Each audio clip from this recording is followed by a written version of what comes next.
जो नका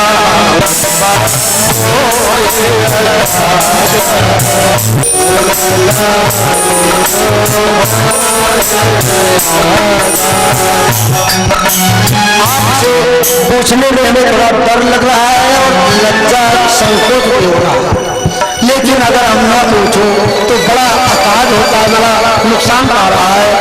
आपसे पूछना भी चाहता हूं, लेकिन हमें डर लग रहा है कि आप इतना बड़ा प्रश्न आपसे करूं। देखो, किसी से आप कुछ मांगने जाएं या कोई सलाह लेने जाएं तो बड़े खड़क रूप से कहेंगे तो वही खड़क हो जाएगी, जवाब हो जाएगा। लेकिन आपको अगर नम्रता सहनशीलता देखेगा व्यक्ति तो एकदम से जवाब ना देके, अगर समय नहीं भी होगा तो थोड़ा उसका समाधान फिर भी करेगा। जब इन्होंने कहा इस तरह सारी बात सुना, क्या चाहते हो बताओ, फिर तब इन्होंने अपने मन की बात चालू किया। राम कौन प्रभु पूछम कोई, राम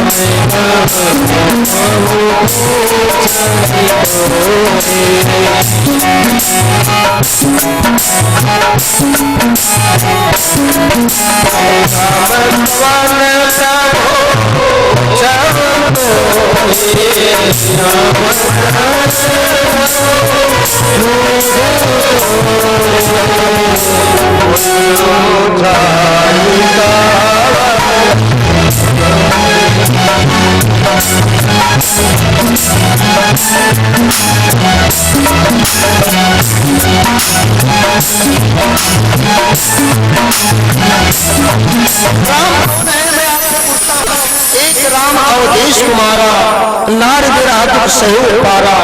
एक वो राम अवध का जो स्त्री के दुख वियोग में बड़ा दुख उठाया और भयो रोष तब रावण मारा। निशाचरों ने उसकी पत्नी का हरण किया, कुछ क्रोध आया तो उसने रावण को मार दिया। वो राम है या वो दूसरा राम है जिसको शंकर जी जप रहे हैं, ये हमें स्पष्ट करो आप। किसने कहा? याज्ञवल्क्य मुनि जी से भरद्वाज जी ने कहा। भरद्वाज मुनि परम विवेकी हैं, परम ज्ञानी हैं, लेकिन राम की कथा सुनने के लिए देखो राम कथा ज्यादा से ज्यादा सुनना चाहिए। यहाँ पर हमको शिक्षा देती है। तो जिस प्रकार हमारा संदेह दूर हो जाए, हमको उस तरह कथा सुनाओ। कथा हम सीधी अगर चौपाई आपको एकदम से, जैसे सुंदरकांड आप लोग आधे घंटे में एकदम से पूर्ण कर देते हो, ऐसे पढ़ी जाए तो पूरा अर्थ समझ में शायद नहीं आएगा। सुंदरकांड में 60 दोहे होते हैं, लेकिन अगर हर चौपाई या हर दोहे का अर्थ हमारे से आपसे अगर कोई पूछे तो हम आप बता ही नहीं पाएंगे, क्योंकि सीधी चौपाई पढ़ते गए हैं, अर्थ पता ही नहीं है। गंगा जी में मछली पानी में चल रही है और जा करके वहां काटी जा रही है, क्योंकि उनको पता नहीं गंगा जी में हो, उनके लिए तो पानी है, नाले का पानी हो या गंगा जी का पानी हो। जिस दिन मालूम हो जाएगा हम गंगा जी में हो, उस दिन उस मछली को मुक्ति मिल जाएगी। इसलिए हमें आपको जानकारी बहुत जरूरी है। कथा सुनते सुनते हमारा जीवन निकल गया, लेकिन हम कुछ जान नहीं पाए। मेरे भाइयों, ये एक महात्मा दूसरे महात्मा से हमको शिक्षा दे रहा है, तो हमें भी अज्ञानी की तरह दूसरे से ज्ञान लेना चाहिए। कुछ लेना है तो कुछ देना पड़ता है। तो यहाँ पर इन दोनों का संवाद बड़े भाव से जब हुआ, तब जागबली जी खुश पड़े और मुस्कुराए, बोले तुम्हारी चालाकी में समझ गया। जाग बलि के बोले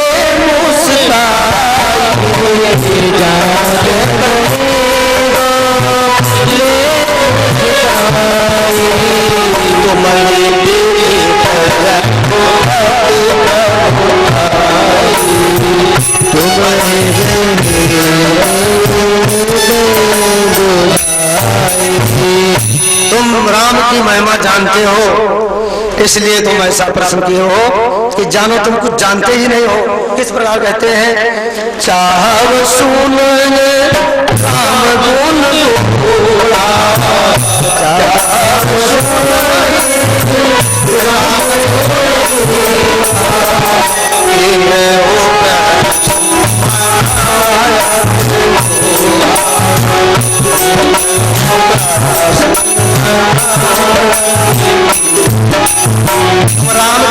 सुनना चाहते हो, लेकिन जैसे मूल हो जानते ही रहे हो, ऐसे तुम हमसे प्रश्न किए हो।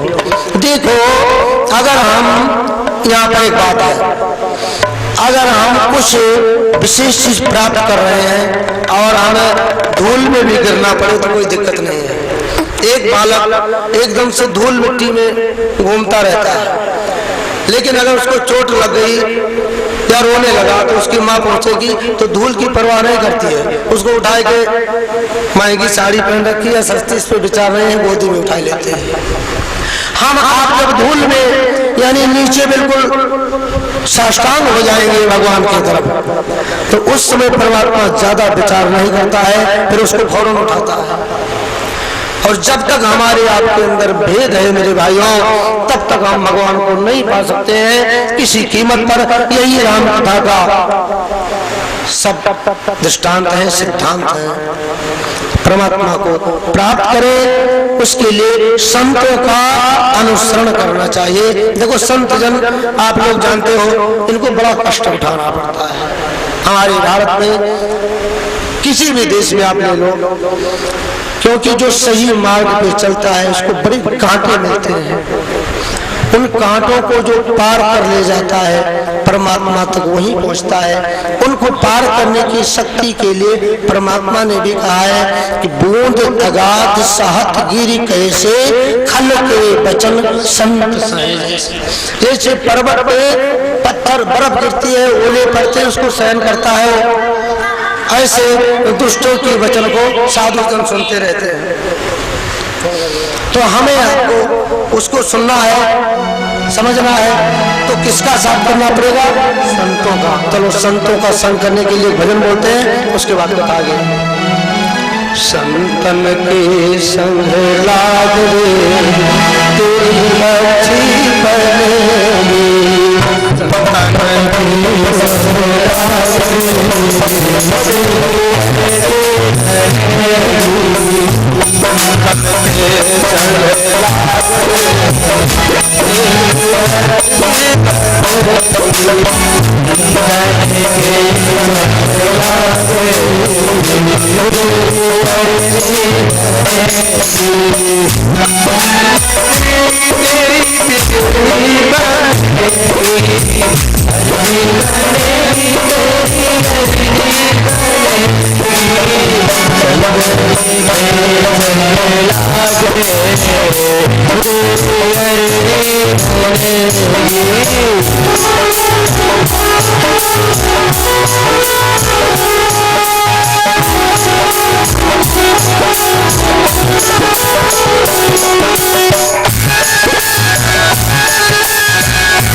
जी ने वही कथा सुनाया। तो किस किस का उद्धार हुआ? पहली लाइन में ध्रुव की बन प्रहलाद की बन गई, ध्रुव की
भक्तों के पास जाते हो, कागा से तुम्हें हंस करेंगे, कागा से तुम्हें हंस करेंगे, जयपुर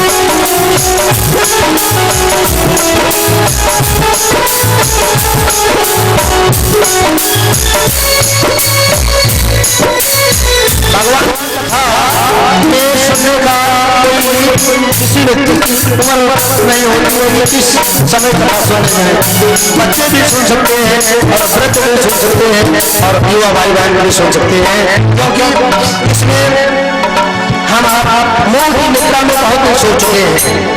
मोहन सारे बहुत दिन सोए, मोहन सारे बहुत दिन सोए, मोहन सारे बहुत दिन सोए, मोहन सारे बहुत दिन सोए, जाग सको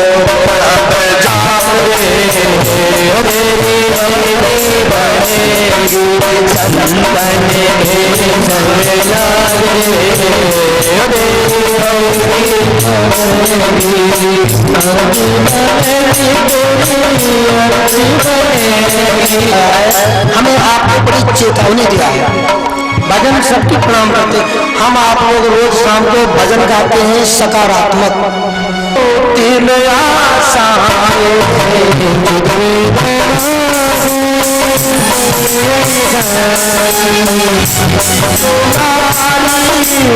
त्याग सको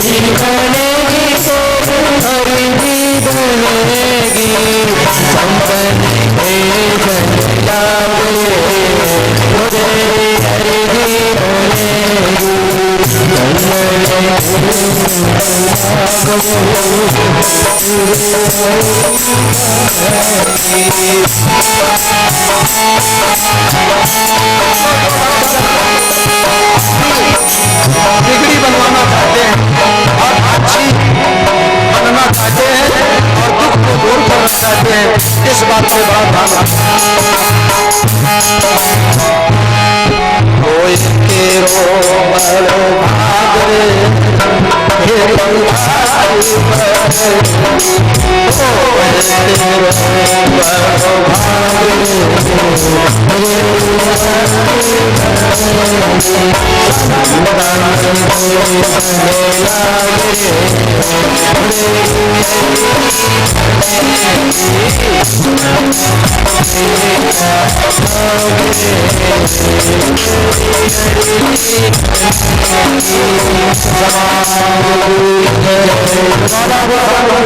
संतों को बंदो संत असज्जन चरना दुख भय बढ़ना। जो असंत है उनको भी वंदना किया और संत को तो किया ही किया। निवास होता है हमारे से ठीक साहब आए हैं और रामायण का बोलिए श्यावर रामचंद्र की जय। रामायण जी की कथा चल रही है। इस कथा में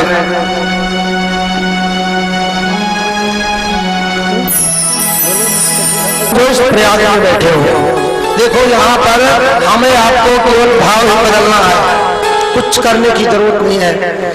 आप गंगा जी में, सरजू जी में आप जाओ, उसमें एक जंजीर लगी होती है, कहते हैं इससे आगे मत बढ़ना। कुछ लोग जिद्दी होते हैं, कहते हैं हम आज गहरे में नहाएंगे, मानते नहीं, चले जाते हैं। अगर लापरवाही किया, स्विमिंग तैरना नहीं आता है तो व्यक्ति को घटना घट सकती है, उस गंगा में डूब सकते हैं। लेकिन इस गंगा रूपी में कितना भी हम गोता लगाएं, डूबेंगे नहीं और उसमें लाभ ही लाभ है।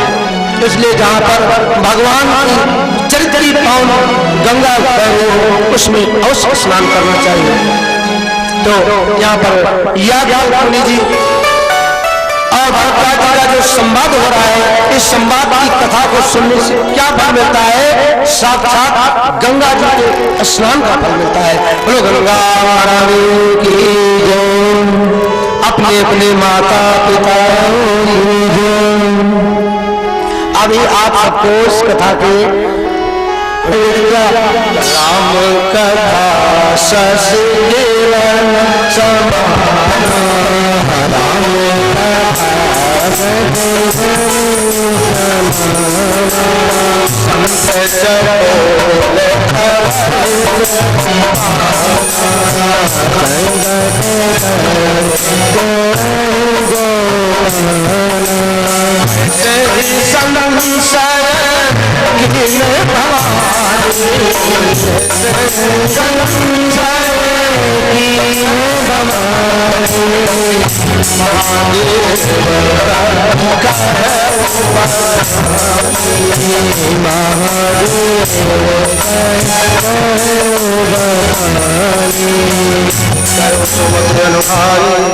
उमा सम्र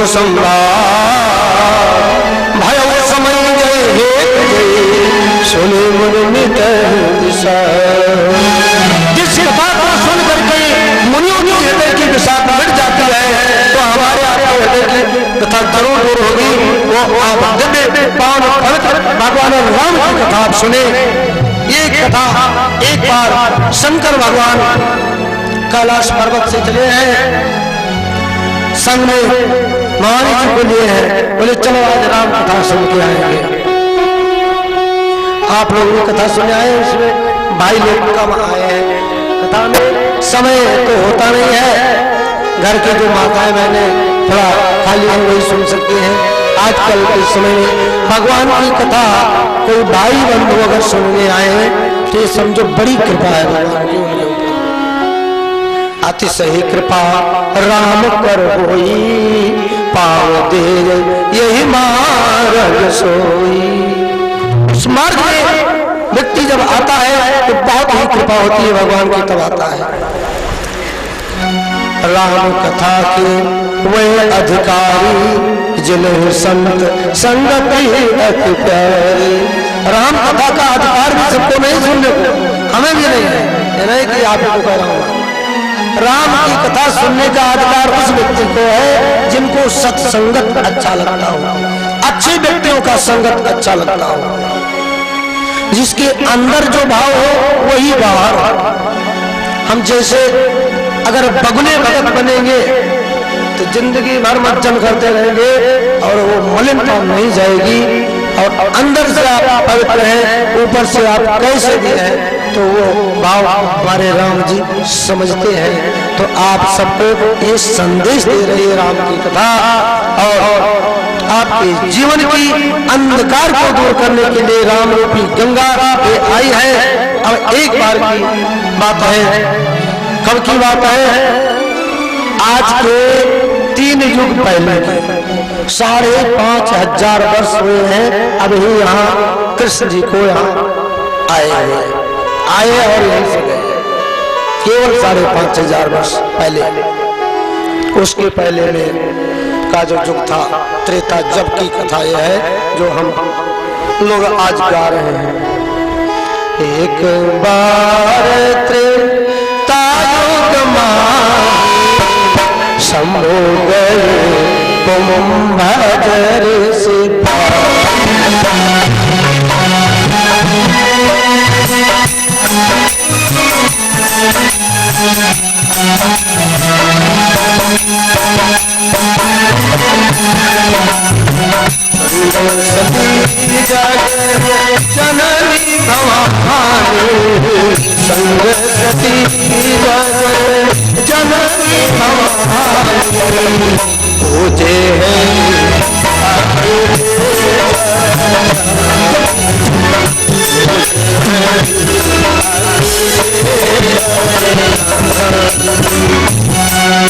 भगवान भोलेनाथ और माता भगवती ये कथा सुनने गई कुंभज। देखो अगस्त जी का एक नाम कुंभज भी पड़ा है क्योंकि घड़े से उत्पन्न हुए थे, इनकी भी कथा है। तो जब ये कथा सुनने गए तो महात्मा जी आसन पर बैठे थे, उन्होंने उठ करके भगवान भोलेनाथ को प्रणाम किया, नमस्कार किया, साष्टांग किया और बड़े भाव से लाए अपने आसन पर बैठाए। आसन पर बैठाए और उसके बाद में कुछ वार्तालाप भी किया।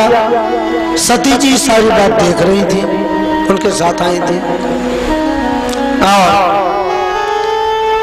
राम कथा के बारे में जब सत्संग चला उस समय की बात है, सती जी ने सारी बात देखा तो ये सोचा कि ये कौन सा कथावाचक है। हमारे पति जैसे हम लोग आए हैं तो पहले हमारे चरणों में गिर पड़ा है और उठा करके ऊपर बैठा रहा है, तो ये जब इसको कुछ अपने आप सम्मान ही नहीं पता, ये कथा क्या सुनाएगा। कोई अगर आपको नम्रता करता हो, प्रणाम करता हो तो कभी ये नहीं सोचना चाहिए महामूर्ख है, उसका ऐसा फायदा नहीं उठाना चाहिए। भगवान भोलेनाथ जी को प्रणाम करते हैं जो कथा सुनाने वाले हैं वो, तो जिसको प्रणाम किया जाए वो भी शंकर जी से भी ऊंचा मत समझ ले अपने को। शंकर जी ने भी कुछ उनके लिए किया। ये बात देखो, कथा सुनते चले और कथा में क्या कह रही है इस बात को समझते चले, तभी कथा का पूर्ण लाभ होगा, अन्यथा समय गंवाना है। क्योंकि राम राम राम राम राम अगर हम रट रहे हैं, जीवा का फल तो जरूर मिलेगा, लेकिन अभी आपको मैंने बताया जैसे एक मछली जल में रहती है उसके लिए गंगा जल और गंगा जल एक जैसे है, उसको तो जल पानी से मतलब है, और गंगा जल और मंदाकिनी में कहाँ पर इससे मतलब नहीं है। जिस दिन उसको ये ज्ञान हो जाएगा उसको मुक्ति मिल जाएगी। तो हमें आपको जानना बहुत जरूरी है। पिछले राम का कथा बड़ा ही पावन और बड़ा ही पवित्र है, जगत जननी के अंदर वहीं पर भ्रम हो गया। तो हम आप इस कथा को सुन करके मन में भ्रम न रखें, जो भ्रम रखते होंगे उनको राम कथा उनके हृदय में नहीं आती है। इसका बुरा अर्थ कोई मत समझे, ये कथा बड़ी ही समझने की बात है, बहुत ही गूढ़ है, बड़ी ही सरल नहीं जितना सरल हम आप समझ रखे। राम कथा घर घर राम कथा चल, कुछ लोग क्या कहते हैं घर घर राम कथा चल रही है। भाई आजकल तो घर घर के राम कथा एक कहानी बना ली है, कितनी बड़ी बात को कितनी छोटी बात में मिला दी है। तो सुन रहे थे कथा, तो आपके साथी कोई कथा सुनने आए हैं, आपका मन लग रहा है उनका नहीं लग रहा है, तो आपका समय सार्थक होगा और उनको तो बस ढोल वोल बज रही है वही कान में जाएगा। यहाँ पर कहा सुनत, देखो कहते सुनते कुछ दिन बीत गया, कहे सुनत हरि भगत सुहाई, हरि की भक्ति कहते सुनते बीत गई। कुछ दिन वहां पर भगवान भोलेनाथ रहे, लेकिन यहाँ समय नहीं लिखा गया है। कुछ दिन कहाँ रहे गिरनाथा, यानी कुछ दिन वहां पर भोलेनाथ रहे, निवास। हम आप कथा सुनने जाए तो ये सोच के न जाए कि हम 1 घंटे में आएंगे, इस चौपाई से हमको अर्थ लेना है। यहाँ पर कुछ दिन कहाँ रहे गिरनाथा, आप 3 घंटा बजा 4 घंटा ये सुन सकते हो। अब मन ना लगे तो 1 घंटे में भी, अब प्यास लगी है, भूख लगी है, कुछ काम हम चल पड़ेंगे, कई बहाने मिल जाएंगे। तो कहने का मकसद हमारा यह है, जब कुछ समय बीत गया कथा सुनते सुनते, तो भगवान भोलेनाथ जी मुनिराज जी से विनय किए हैं और आज्ञा लिए हैं। मुनि सन विदा मांगे त्रिपुरारी, चले भवन संग दक्ष कुमार। क्योंकि इनका कथा में मन लग नहीं रहा था, तो भोलेनाथ सोचे कि चलो यहाँ से वापस चलते हैं।